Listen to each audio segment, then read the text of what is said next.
shirkan maanta waxa uu yahay shir ka furmaya Soomaaliya oo dhan waana shirkii hiigsigii 2016 ee Soomaali maanta meesha ay joogto waxa ay wada aragtay oo u wada muuqatay in goobta ay joogto loo baahan yahay in waxa weeye aan wax lagu sii wadi karin in marka la helo nidaam ka duwan nidaamkii hore ee dalka loogu soo dhisi jiray dawladaha sidaa daraadeed marka waxaan u malaynayaa shirkan hiigsigan 2016 muddo badan maqal buu inoo ku ahaa waxa jirtay in July sanadkii hore ay ka dhaceen waxa weeye shirar magaalada Muqdisho oo horaantii hiigsigii 2016 ahaa runtii shirkaasi dawladda Puntland way ka maqnayd goobjoogna kama aysan ahayn hase ahaatee communique ka soo baxay dangood buu ahaa runtii communique-gaasi Puntland waxa weeye iyadoo aan goobjoog ka ahayn markay aragtay danta ummadda Soomaaliyeed go'aankay qaadatay wuxuu ahaa in loo baahan yahay in waxa weeye dantaasi ummad Soomaaliyeed haday dani ugu wada jirto ay qayb ka ahaato sidaa daraadeed shirkii ku xigay wuxuu ahaa 2 bilood ka hor shirkii ka dhacay magaalada Muqdisho shirka waxa hogaaminayay madaxweynaha dawladda Puntland Professor Cabdulle Maxamed Ali Gaas iyo wasiiro iyo team xildhibaano kala duwan ah runtii marka shirkii labaad ayuu ahaa waxa la soo hordhigay dawladda Puntland ajandaha hiigsiga 2016 oo runtii ahaa ajando diyaarintiisa iyo proposalkiisa iyo mataqaanaayay preparationkiisuba ay lahaayeen beesha caalamka dawladda federaalka ah runtii saameyn weyn kuma aysan lahayn dokumentiga markii nala soo hordhigay ee aanu aragnay runtii marka dokumenti u diyaarsan qaab NGO oo ahaa sida ka muuqatay waxa uu ahaa waxa weeye warqad furan bay ahayd mana ahayn wax jajuuba oo waxa kana la keenay hal la qaato ma aysan ahayn runtii waxay ahayd tala furan bay ahayd waxay ahayd sidana wax loo soo diyaariyay maxaa ku daraysaan maxay taladiinu tahay maxaa masiirkiinu yahay maxaa go'aankiinu yahay intaas su'aalood ayaa dhinac taalay runtii marka shirkaas dawladda Puntland waa shirkii ay waxyaabo badan oo konsaysa ay ka muujisay ku jiritaankiisa waayo Puntland dal iyo dad iyo waxa weeye dhul iyo deegaan ay iyadu ka taliso aan cidina ku maamulin ayay dawladda Puntland gacanta ku haysaa marka loo eego marka maamulada ka dhisan Soomaaliya ee haatan jira markasta Puntland la baaxad ma aha la jiritaan ma aha la population ma aha la deegaan ma aha Puntland marka runtii sidaa daraadeed marka Puntland shirka ku jiritaankiisa waxa weeye concern faraha badnaa ee uga muuqanayay sidaad ogsoontihiin media-hona hore u baahiyay shirkaasi dawladdu way ka baxday dib bayna ugu noqotay goobtii degsiimadeeda ahayd ee deegaan ahaan ay u joogtay sidaa daraadeed marka isu tag fara badan kadib waxa la go'aamiyay in waxa weeye rabitaanka Puntland iyo talada Puntland iyo waxa weeye fikirkeedu inuu yahay mid aan la iska indhatiri karin loona hogaansamo sidaa daraadeed waxa la qaatay in waxyaabihii meesha lagu soo qoray in la yiraahdo Puntland inay qabsato waqti 2 maalmood ama maalin runtii waxaan malaynayaa raggii waqtigaas joogay wasiiradii waqtigaas teamka waxa weeye hogaaminayay habeen iyo maalin waa la shaqeynayay waxa isla goobta lagu diyaariyay aragtida Puntland oo draft ah oo English iyo Soomaaliba ku tarjuman waxaana la hordhigay shirkii madasha wada tashiga ee markaas Muqdisho ka furnaa runtii go'aanka la isla qaatay wuxuu ahaa in automatically waxa weeye aan la iska indhatiri karin Puntland waxay meesha keentayna inay danta ummadda Soomaaliyeed u dhex tahay oo aysan dan gaar ah oo iyadu aysan meel gaar ah ku riixanaynin oo meel gaar ah dana gaar ah ku raadinaynin markii loo arkay beesha caalamku way la qaadatay go'aamadii marka communique ka soo baxayna media baahiyay waadna ogtihiin waadna haysaan runtii marka shirkii saddexaad wuxuu ka dhacay haddana magaalada Muqdisho inta badan waxa la turxaan bixinayay qaab iyo qoraalkii diyaarsanaa hiigsiga 2016 looga gudbahayay shirkaasi dawladda Puntland qayb bay ka ahayd haddana madaxweynaha Cabdiwali Maxamed Cali Gaas ayaa hogaaminayay iyo tiim wasiir ah runtii guddigaas shirkaas wuxuu ahaa shirkii dambe ee lagu soo sameeyay guddigii task forumka iyo waxa weeye technical teamkii task forumkaasi wuxuu ka koobnaa waxa weeye gobolada oo dhan waxa weeye maamul dawladda goboleedyada markaas waxa weeye shirka qaybta ka ahaa iyo xildhibaanada dawladda federaalka ah iyo wasiirada dawladda federaalka ah runtii marka halkaas waxa ka soo baxday in guddiga task forumka ahaa shirku process buu ahaa processkii baa lagu jiraa processka qayb ka mid aynu maanta dul joognaa runtii marka hadda waxa la joogaa processkii waxa weeye oo ah qaabkee iyo nidaamkee baynu doonaynaa inaynu isku dooranno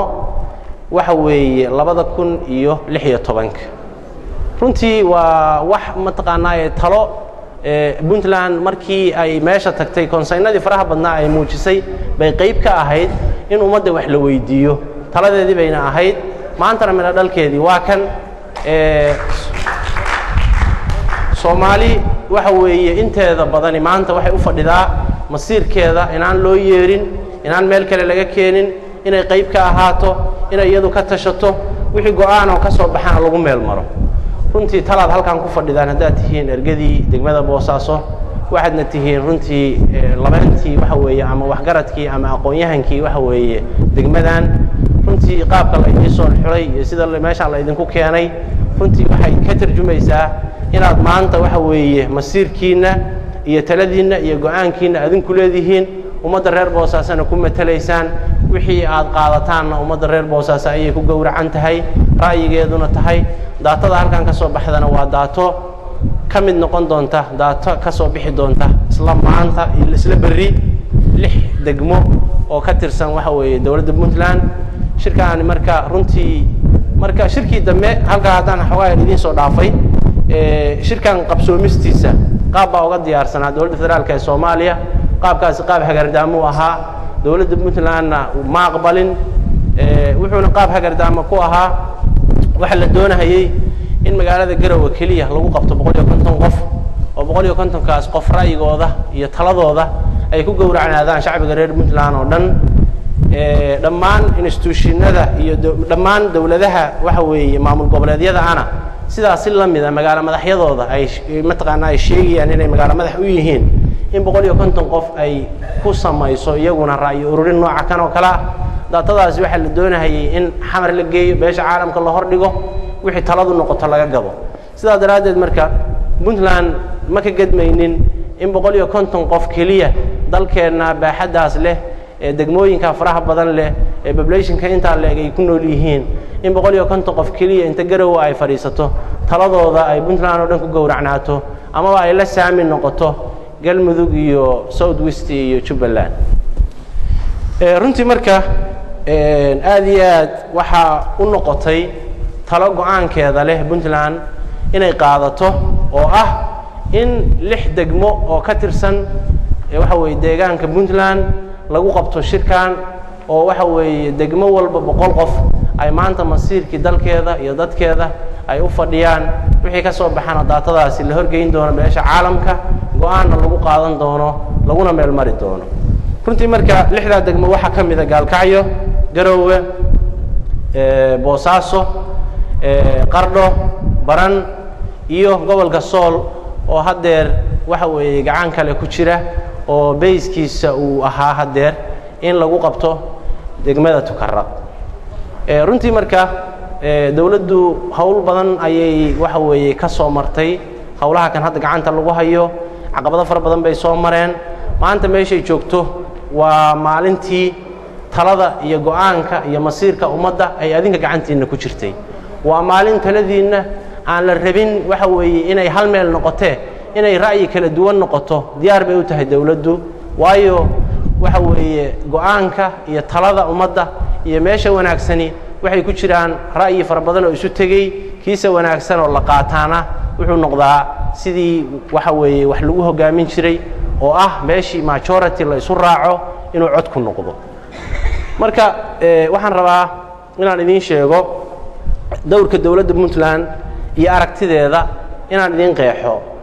maadaama aanu marka shirkan abaabulkiisii lagu guda jiray sidaad aragtaan waxaa gobol walba loo diray 5 qof oo technical ah oo tababar waxa weeye ku galay degmada Garowe oo tababarkaasi muddo habeen iyo maalin ay ku jireen waxaana madax u Agumbe iyo 4 qof oo kaleeto oo aad halkaan waxa weeye ku wada shaqayn doontaan muddada 2 cisho aniga oo waxa weeye wasiirka wasaaradda maaliyadda iyo xildhibaan Sheebana waxaanu qayb ka ahayn waxa weeye barnaamijkan la socodkiisa iyo ogaalkiisa maadaama aanu qayb ka ahayna waxaana loo soo xil saaray inaanu halkan nimaano oo aanu idin sheegno wixii la soo maray iyo xaal meeshuu marahayo iyo aragtida dawladda iyo wixii idin la gudboon runtii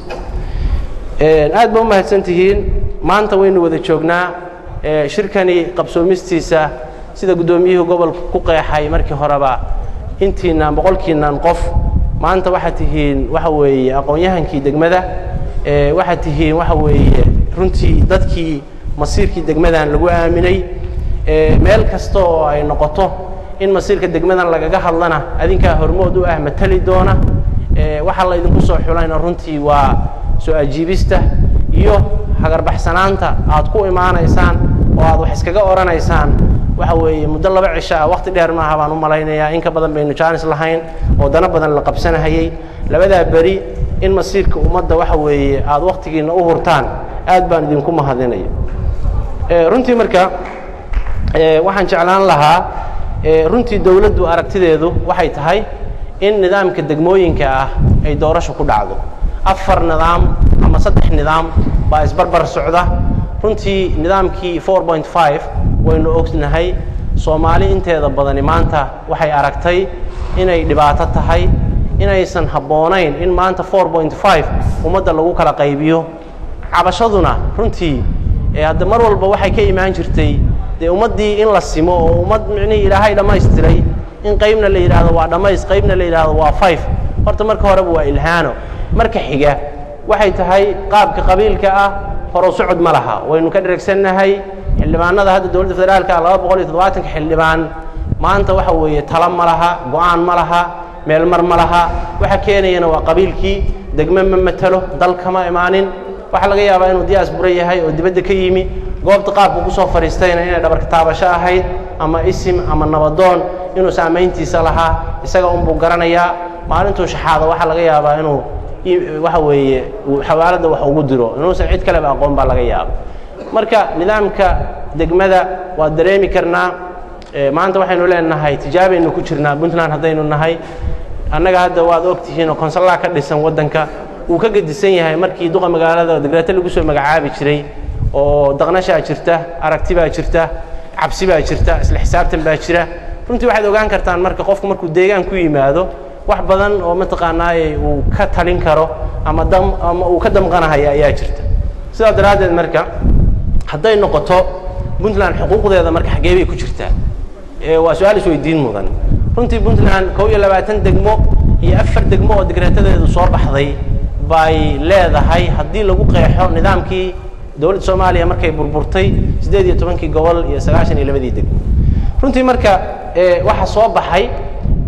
degmo walba in ay base ku tahay 3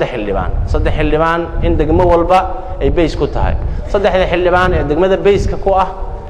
marka lagu dhifto waa dareemi kartaan maanta Puntland xildhibaanada matala waa 37 xildhibaan markaynu leenahay 12 degmo kaliya waxa weeye sida dhabta u shaqeeyay dawladdii burburtay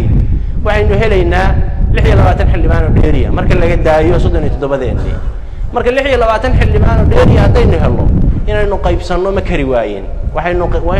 u qaybsanaynaana keenna aan waxaysan iyo keenna waxa weeye horay dulmiga looga galay inaynu wax u raadinno wax xuquuqina saaran way marka waxaynu hore u haysanay 37 xildhibaan 26 xildhibaan baynu soo dhacsanaynaa hadda rag faramaran buu heshiiyaa rag baa yiraahdo anagu dhaqanka waxa weeye reer guuraagu waa rag faramaran buu heshiiyaa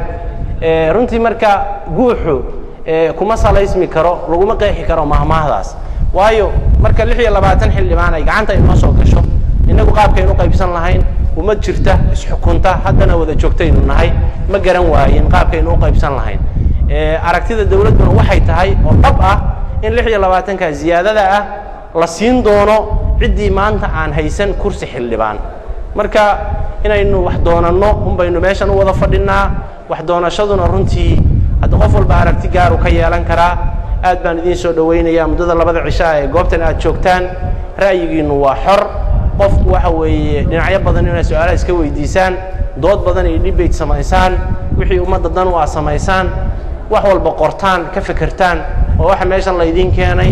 aad iyo aad ba u mahadsantihiin hadalka waa ku dheeraaday haddaan wax ka tagay oo su'aal la qabana waa isweydiin karnaa wassalaamu calaykum waraxmatullaahi wabarakaatuh